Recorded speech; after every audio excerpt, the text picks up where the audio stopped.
You mentioned the acquisition as being one way into the space. Of course, last year we also saw Verizon buy Edgecast, which shakes things up a bit as well.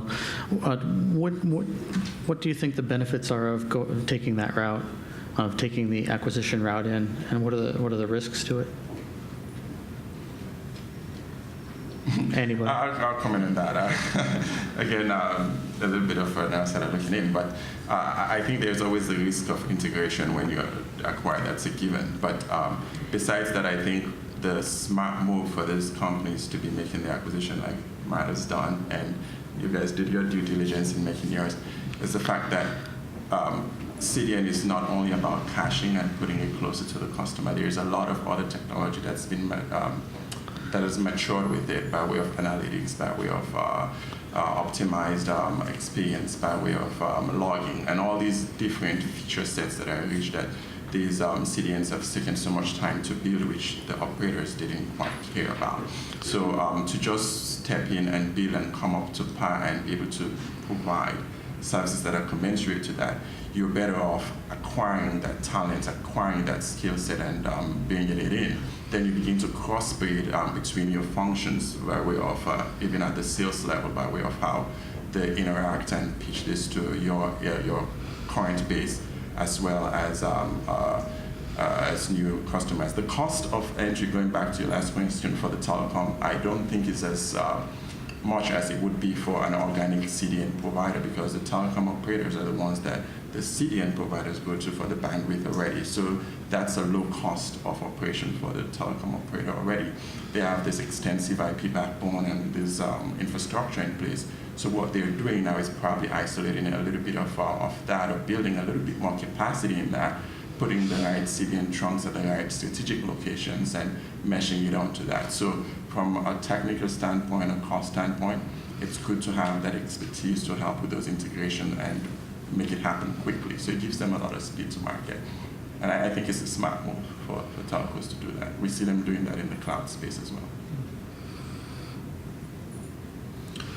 Well, I think from an acquisition perspective, our mindset, our investment mindset is to look for things that add capabilities that we wouldn't already have, or would take a very long time to develop organically. And certainly, IP and CDN were two areas of the business that Hibernia wouldn't have done organically, simply because of the time to build a business of scale organically would take a very long time.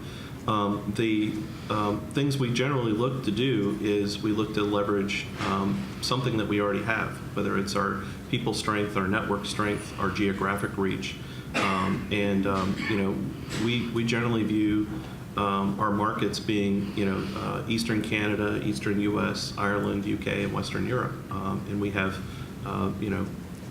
footprint in Western U.S. and in Asia as well. But those are kind of our core markets. And so we felt that this was the right thing to do to, continue to grow with our customers. We could have looked at, acquiring a metro fiber company or acquiring a long haul company and things like that. But in the question of how to best serve, the growing segment of our company, which is the media and the content space, this was the step that we felt appropriate to do last year. Whether that means we'll continue to, acquire in this space, that remains to be seen. Hibernia is kind of active in media, finance, and the wholesale carrier space, so there could be any number of combinations that occur in the future. But I think it's important to look at from an acquisition standpoint, whether it's Verizon and Edgecast or somebody else. What is it that acquisition does for a long-term strategic goal? Because I think if you're going to put the time and the effort in merging a culture and achieving synergies and growth, and not just taking somebody out, I think if you're going to make that investment, which is much higher than the initial purchase price, there has to be some strategic objective associated with it, and that's kind of how we approach the acquisition space. Do you think we will see more consolidation between network operators and CDNs?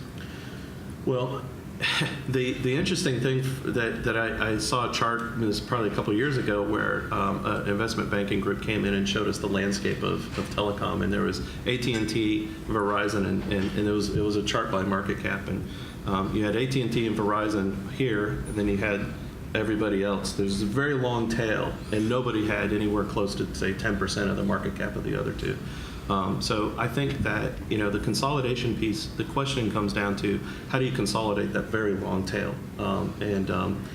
Because every single transaction you make has friction in the sense of, who's the management team that you're going to pick? Who's the underlying organization? What strategies do you pick and choose from?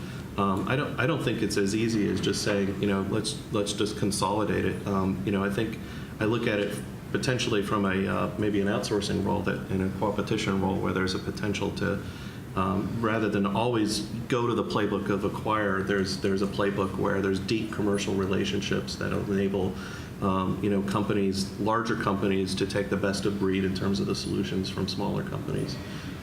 So from my perspective, I don't know if there's a major consolidation happening or about to happen in telecom. I think there are a couple battles that are going to shape up. They'll be significant to those parties, but in the grand scheme of things, you still have this chart where you got two guys here and everybody else kind of, it might feel like one guy's bigger if they're 10 billion in market cap and you're 100 million in market cap, but when you relate them to where AT&T and Verizon are, you're kind of the same small mice or small fish in the big pond.